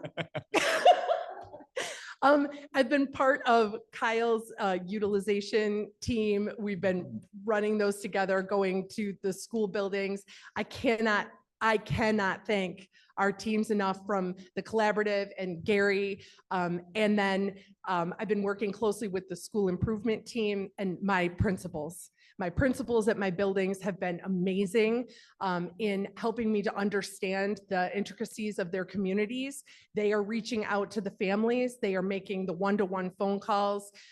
They understand why we have to do this, and they are active in participating in all of the different things that we're doing. Thank you very much. Thank you, Ms. Black.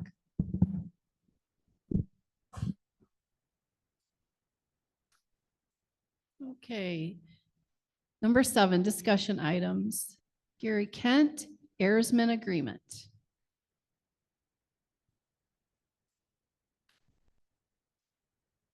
Hello again, everybody. Gary Kent with Plant Moran Real Point to present the award recommendation for architectural and engineering services for the work that's going to be done at West Middle School and Kenyon Elementary. This letter transmits an update from Plant Moran Real Point as it relates to the assignment to assist and advise the Taylor School District in a selection of an architectural engineering firm for the bond program. This work represents mutual efforts of the Taylor School Board of Education, the administration, the district's legal counsel, and Plant Moran Real Point. The bond team has had several discussions with the Airsman architect to review the potential services, timing, staffing, fees, and their terms for the work that is being done at West and Kenyon, which I think as of yesterday, someone declared that the middle school campus now. But ultimately, in the culmination of those discussions with Airsman Architects, they've provided a proposal for the cost of work, 6.85%, which would be converted to a fixed fee. Initially, we gave them a budget for that work at West and Kenyon of roughly $8 million. With it being just one bid package and one campus, they posted a fee of 6.85%. Once we go out and get bids for that work and we find out what the actual cost of work is going to be, we would convert that estimate to a real hard number, and then they would invoice against that final fee amount. So again, if we take some of that work out and it ends up being $6 million, we'd only pay 6.85% on the $6 million versus the 8. We believe this proposal is fair based on the cost of work and the work that Airsman Architects is being engaged for. Therefore, we are recommending that the Board of Education approve and enter into an AIA B132 standard form of agreement between the owner and the architect as modified.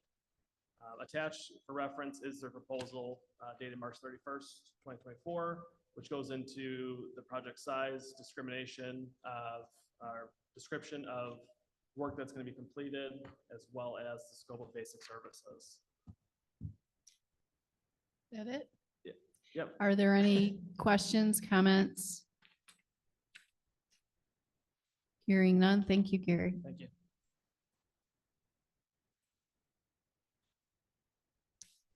Number 2, new hire attendance agent, Emily Graham. Hello again. We are excited to recommend Andrew Zalewski for the attendance position for TVLA. This is a grant-funded position that is written into our MyKit plans for the district that funnels into our PA agreement, which part of the reason why we were cited was due to attendance. This person is going to be integral in helping to identify barriers and helping to remove those for our families so that we can increase our attendance rates. Any questions or comments?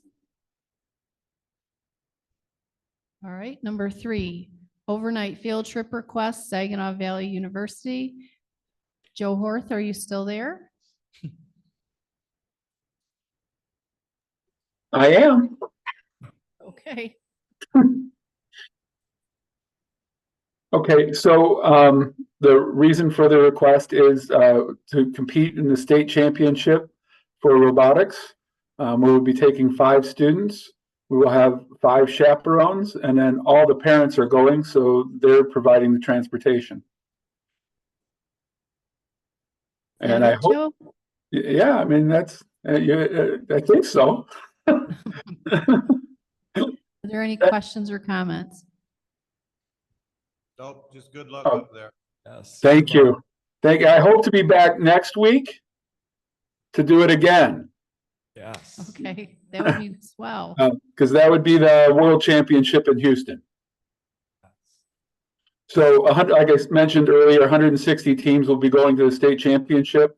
From that 160, 86 will qualify for the World Championship in Houston. Thank you, Joe. Thank you. Number 4, out-of-state field trip request, Toledo Mud Hen Stadium. Stephanie Schufelt. So I'm here to present or ask the board approve the varsity baseball team have been invited. Stephanie, you have to like bite the mic. Can you hear me now? Okay. The varsity baseball team has been invited to play a game against Southgate Anderson High School at the Toledo Mud Hen Stadium. So we're just asking that you allow us that opportunity. We will require busing to get there and back. I think that has been arranged. And this gives the boys the opportunity. Many of them want to go further in baseball, so it allows them that opportunity to play on a bigger stage and just kind of get that feel for that. So I think it'll be great and exciting for them. So that's it. Any comments or questions? I have a question. In the past, the parents drove the kids. So now we're using a bus.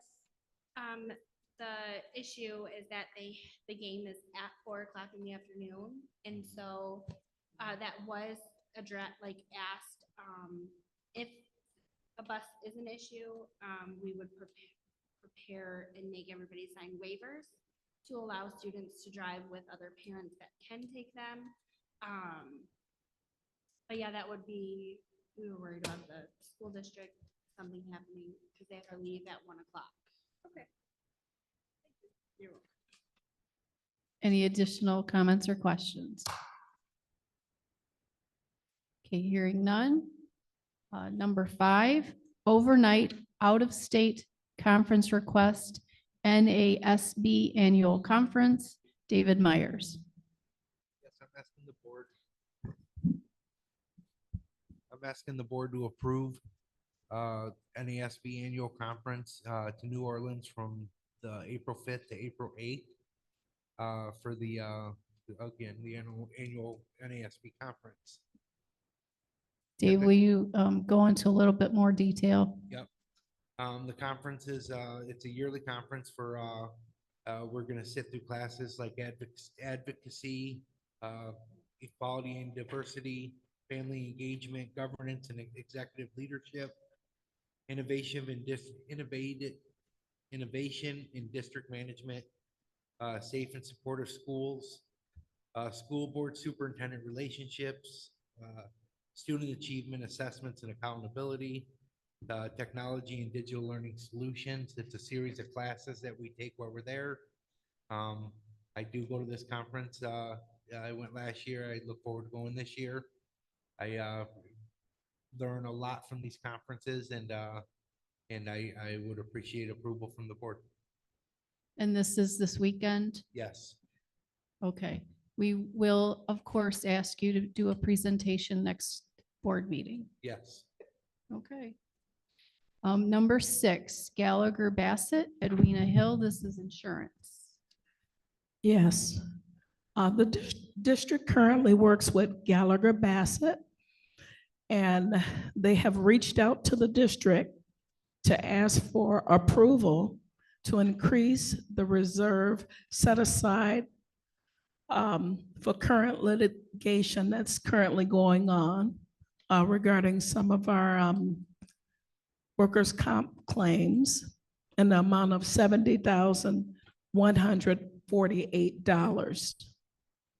So this is just for, they're just asking for increase for one claim, but we have some additional claims that are gonna come at the next board meeting. So this increase is needed to cover litigation costs. So Gallagher Bassett works with the district. They have attorneys that they have to pay. And it's because of our workers' comp claims, liability, a liability that has been filed against the district. Okay. So they're raising their rates.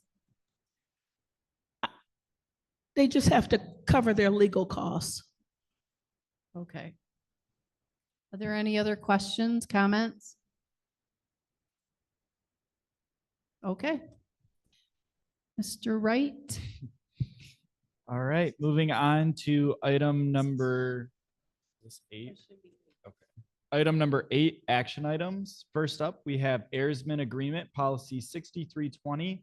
It is recommended the Board of Education approve to enter into a AI or A1A B132-2019 standard form of agreement between owner and architect as modified with the Airsman Architects pending final negotiation of terms by district legal counsel. Is there a motion? Motion. Motion by Mr. Myers. Is there support? Support by Mr. Heath. Mr. Thomas is absent. Mrs. Thomas. Yes. Ms. Shufel. Yes. Mr. Wright is a yes. Ms. Block. Yes. Mr. Heath. Yes. Mr. Myers. Yes. That carries 6-0. Item number 2, the request to hire attendant agent, policy 3120. It is recommended the Board of Education approve the hiring of Andrew Zulinski for the position attendant agent. Salary for the position will be $45,000 prorated. Mr. Zulinski's start date will be as soon as practical. Is there a motion? Motion. Motion by Mr. Myers. Is there support? Support. Support by Mr. Heath. Mrs. Thomas? No. Ms. Shufel? No. Mr. Wright is a yes. Ms. Block? Yes. Mr. Heath? Yes. Mr. Myers? Yes. Mr. Thomas is absent. That carries 4-2. Item number 3, overnight field trip request, Saginaw Valley State University, policy 2340 and policy 8640. It is recommended the Board of Education approve the following overnight field trip request: Career Center, Michigan State Robotics Competition, University Center, Michigan, April 4th through the 7th, 2024. Is there a motion? Motion. Motion by Ms. Block. Is there support? Support. Support by Mr. Myers. Ms. Shufel? Yes. Mr. Wright is a yes. Ms. Block? Yes. Mr. Heath? Yes. Mr. Myers? Yes. Mr. Thomas is absent. Mrs. Thomas? Yes. Right, that carries 6-0. Item number 4, out-of-state field trip request, Toledo Mud Hens, policy 2340 and policy 8640. Is recommended the Board of Education approve the following out-of-state field trip request: Taylor High School, Toledo Mud Hens Stadium, Toledo, Ohio, May 14th, 2024. Is there a motion? Motion. Motion by Mr. Myers. Is there support? Support. Support by Ms. Shufel. Mr. Wright is a yes. Ms. Block? Yes. Mr. Heath? Yes. Mr. Myers? Yes. Mr. Thomas is absent. Mrs. Thomas? Yes. Ms. Shufel? Yes. That carries 6-0. Item number 5, overnight / out-of-state conference request, NASB Annual Conference, Policy 6550. It is recommended the Board of Education approve the overnight / out-of-state conference request for David Myers to attend the NASB Annual Conference, New Orleans, April 6th through the 8th, 2024. Funding for the conference will be paid out of general fund. Is there a motion? Motion. Motion by Ms. Shufel. Is there support? Support. Support by Mr. Heath. Ms. Block? Yes. Mr. Heath? Yes. Mr. Myers? Yes. Mr. Thomas is absent. Ms. Thomas? Yes. Ms. Shufel? Yes. Mr. Wright is a yes. That carries 6-0. Last item, number 6, Gallagher Bassett. It is recommended the Board of Education approve the increase of the reserve set aside in the amount of $70,148 for the Defense Council bill. Is there a motion? Motion. Motion by Mr. Myers. Is there support? Support. Support by Mrs. Thomas? Mr. Heath? Yes. Mr. Myers? Yes. Mr. Thomas is absent. Mrs. Thomas? Yes. Ms. Shufelt? Yes. Mr. Wright is a yes. Ms. Black? Yes. That carries 6-0.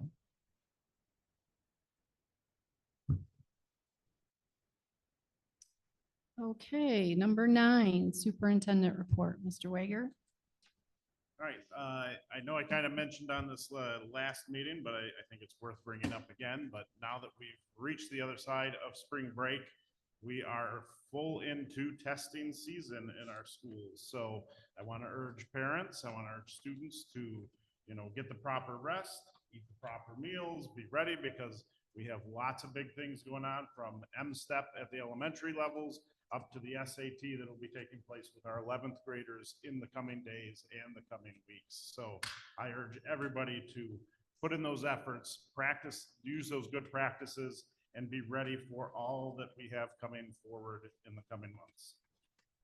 Second thing I would like to just touch on is, I know on Monday we have a very rare event coming up, and that will be the solar eclipse that is taking place.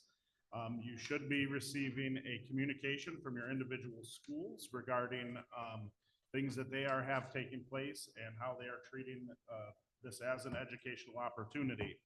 From the timing of when everything is going to take place, and we are not in Taylor in the path of totality that will be seen from the solar eclipse. But there's not going to be as much effect on our secondary schools as it's going to be with when our elementary schools are in session. And that is why we have that communication coming out to kind of explain what is taking place and what the recommendations are. So do watch for those to be coming from the individual schools themselves. And the final thing that I want to bring up tonight is just, I want to thank everyone who has been involved in moving forward with what we've been working on with our utilization plan. This has not been easy from the moment that we first discovered that we were going to have to make some difficult choices back in October. But I've truly seen lots of people from all different levels take the lead, take the charge, and be able to start working through some of these difficult pieces. And I want to give my thanks to everybody who has been involved in those discussions and in that work. It's been a lot, and we've got a lot more to go, but it feels good to see as a community that people are working together and doing their best with a very difficult situation. Thank you, Superintendent Wager. Number 10, our consent agenda, Mr. Wright. Item number 10, consent agenda, policy 0166.1 and policy 6470. First, we have consolidated items, payment of current bills, certified, non-certified, and administrative reports. Is there a motion? Motion. Motion by Mr. Myers. Is there support? Support. Support by Ms. Shufelt. Mr. Myers? Yes. Mr. Thomas is absent. Mrs. Thomas? Yes. Ms. Shufelt? Yes. Mr. Wright is a yes. Ms. Block? Yes. Mr. Heath? Yes. That carries 6-0. Okay, number 11, items scheduled for next agenda, Wednesday, April 17th, 2024. And we have good news. And also, because this won't be for next, but tomorrow I'd like to point out that it is National School Librarian Day. So, if you know a librarian at your school, tell them thank you. Number 12. Oh, that's me. Let me dig out my paper.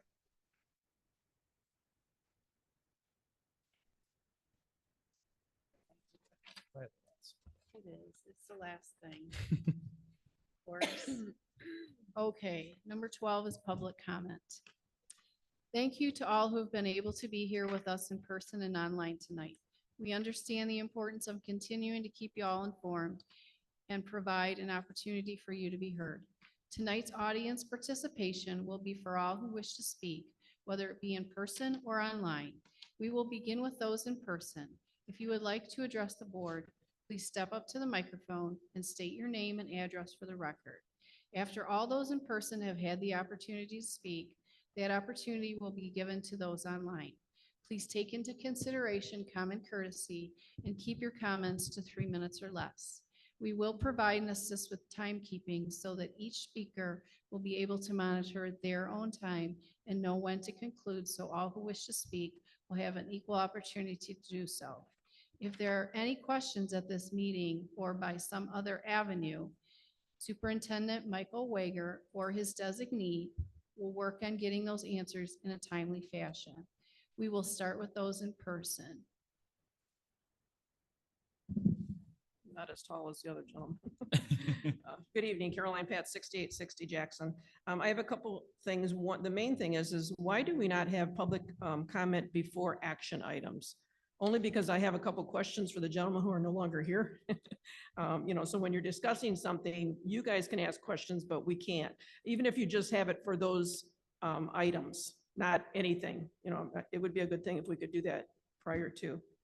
And so the questions I do have, and maybe first of all, I want to say I love the vestibule entries like that. I know Allen Park High School, when you go in the first door, you can't go past anywhere until you go into the office area. So safety reasons, good job on whoever decided on doing that in those buildings. We should have them in all of our buildings. Is all the existing furniture going to go? Getting all this new furniture, where's the old stuff going to go? When Kennedy was around, we had a lot of furniture in Kennedy, and then what happened with all of that. So where is that all going? I'm even thinking like the library, shelving units and things like that. I know they'll reuse some of it, but all the other furniture that they're getting rid of to get this new stuff, where are you going to put all that? In the slides, and I know it was just a, temporary kind of thing of how he was going through the classrooms. And then I also agree, I like the 3D, kind of gives you an idea of what's going on. And Myers and McDowell are sister schools, and that's why they look exactly alike. But there was no closets in the classrooms. Like when they showed the 2 new classrooms, I didn't see any closets in there. So I'm thinking, if as a teacher, there was shelving units, there was doors, there was the bathroom and cupboards and that, but where did they put their personal items and, that kind of a thing. So that was just something I kind of popped out. I don't know if it was there and he just didn't have it or what. So closets. And then in the kitchens, when you're switching around to kitchens like in Holland and that, is there any way that they could use this kitchen line in here? I would love to get that kitchen line out of there. So if they could reuse that kitchen line, that would be awesome for that. Also, I know Armando has already left, but the Foundation for Educational Excellence is going to start their scholarship interviews. They will be April 10th, 11th, and 12th. Normally, we only do 2 days, but we're doing 3 because we have 50 applicants, and they cut off at 50 applicants this year. They did an online application process, which is really good. And I had Ms. Tanya Clayton come over to my house today and showed an Excel program and everything for the scholarship I'm going, that we represent for the alumni and all of the other ones with all the information in there. And she does an excellent job. And so that's 50 applicants on April 10th, 11th, and 12th, and that'll be at the high school.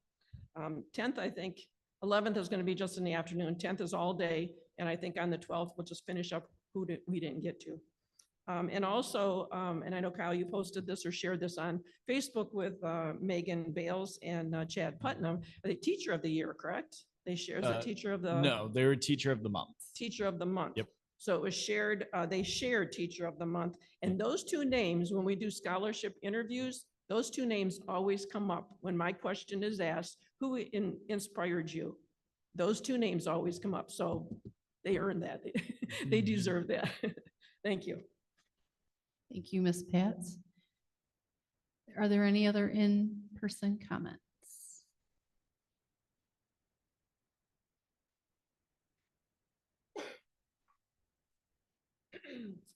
Jennifer Ferguson Behringer, 23636 Irving. I've got a couple things, so I'll try to get through as much as I can in 3 minutes. If not, I might need to tag out one of my co-board members here for the boosters. So a couple of things. First of all, I wanted to say thank you to Mr. Wager, Shauna, the high school principals, the middle school principals, and everybody else that jumped in this week and helped us. We have an informational meeting coming up tomorrow night at 6 o'clock in the choir room at the high school for anyone that's interested in joining marching band for next school year. Because that actually, we start our rehearsals and everything in April, and we do band camp over the summer. So everything starts now for our fall programs. So we want to make sure everybody knows about the meeting at 6, and thank you for everybody that helped to share that flyer and get that information out there so that we can get as many people there as possible. Band camp is changing this year as far as where we're holding it. It's a new location. There's some changes in pricing and everything. So we need as many people there, even our continuing band members, so them and their parents. I sent an email out yesterday. I copied the board on it. I'm not sure who the point person is on it, but we need for the fall, we need marching band to count as a gym credit for the high school. All of our surrounding districts do it. Taylor needs to do the same thing. All you have to do is show up for any of our band competitions, any of our rehearsals, band camp just for a couple hours, and just look at what these kids do. These kids bust their butts. It needs to count as a gym credit for them. That way it gives them more time. We've got a lot of our kids that take several band classes during the day versus just one. So it opens up more electives for them if they don't have to sign up for gym as well, because they've already gotten their exercise in and then some. Let's see. Other two questions are related to the renovations that you guys went over tonight for the elementary schools. Where is that money coming from? Is that general fund? Is it bond? Is it from the sale of properties? Where are we getting that money from to be able to afford those renovations? And then we're also looking for an update on what's happening with the new high school and the plans for that. Especially with the music program. We're very interested in what's happening and wanting to make sure that music's represented, and we've got something good going to be able to retain our current instructors that we've got, and offer some good things for the kids and stuff, as far as, like, I know auditorium's been an issue and different things, but just to make sure that we've got things in place for the kids so that we can keep the kids that we have and continue to grow our program. We've got our band program is winning more awards than a lot of our sports programs. We can't forget our band kids in our music programs. And then the other thing I wanted to ask about is what opportunities we have to get grant funding to help with our band and our music programs. All of that right now is currently paid for completely by the fundraising that our booster program does. We don't get money from the board. We don't get money from the school district. There's nothing in the budget. And we actually, at our most recent board meeting, heard from both of our music instructors that they had put in to get money, to get reimbursed for what they had paid out for, like, the music for the choir program for the year that she's teaching her students. And what was the band's money? It was the music for the kids to play. They had to buy it both themselves out of pocket. They went to get it reimbursed and they were told, nope, sorry, funding's changed. You guys are out the money. It was only a matter of a couple $100. And we don't do that to teachers with textbooks. We buy textbooks for all of the kids. It shouldn't be any different with the music that they need to be able to teach our kids. Band, for band camp, I mean, we're talking thousands of dollars as far as what we have to pay out for the camp for our instructors. And I mean, we get money from the kids and stuff too, but all of the different things that we do throughout the year, it's completely funded by the boosters. And it would be really nice if we had some other options to kind of help back us up to be able to have some more funding to help us out. Thank you, Mrs. Berenger. Thank you. Are there any more in person? Okay, hearing none. Do you have any online? One. Good evening. Can you hear? Hello? Kathy, I guess you have to get closer to your computer. I'm up against my computer. That's one of my issues. The only people I could hear tonight was Miss Black and Mr. Wright. Did not hear the superintendent report, did not hear any of the board members. So looks like I'm gonna have to start showing up. I had a couple of questions. all the positions that are now grant funded, when those grants go away, is the general fund then going to have to pick that up? Are we going to update the website with bond information? All of that is 1 to 2 years, 3 years old. And let's see, I have two concerns. The way I heard the very detailed and wonderful report by Ms. Graham, it sounds to me like we're going to have students that will move this year, and those same students will move again next year. And we're talking about little people here. And the last thing is, all of these meetings are done with, I'm assuming, a board member. I couldn't hear if a board member was involved or not, but administration, directors, teachers, principals. However, the people who have the highest stake in the game are the parents. I'm not hearing any meetings that are open for the public to be involved or to give ideas or to base their concerns about their kids. I know you've had it after the fact at board meetings, but I've not heard of anything where the parents could be involved if they chose to. Or the public for that matter, not necessarily just parents. So that's it. Everybody have a wonderful evening. Thank you, Kathy.